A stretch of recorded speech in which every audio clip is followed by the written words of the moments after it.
Le Front populaire célèbre ses 80 ans cette année et de nouveau, il sera invoqué par les opposants à la loi travail.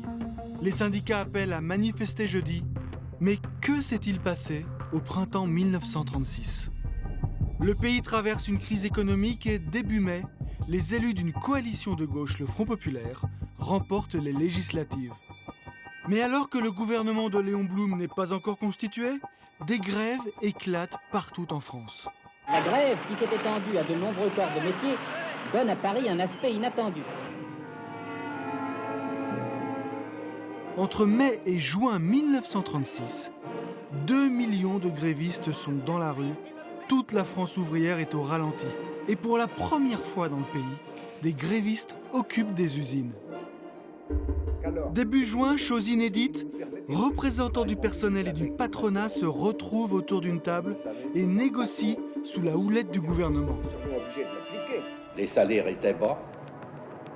Nous sommes allés à Matignon présenter des fiches de paye au patron dont ils ne se vantaient pas.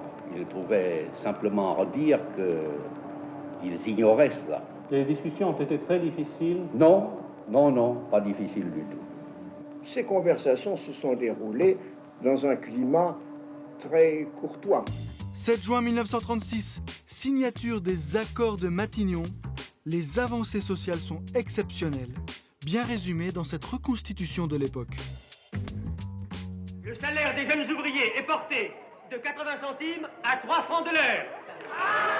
Les journées de grève seront payées intégralement. Et nous obtenons les contrats collectifs, les délégués ouvriers, les 40 heures, 15 jours de congés payés pour tout le monde. Mais au printemps 1938, le Front populaire se disloque. Le nouveau gouvernement supprime plusieurs acquis. Des milliers de syndicalistes sont licenciés. C'est la fin d'une échappée belle.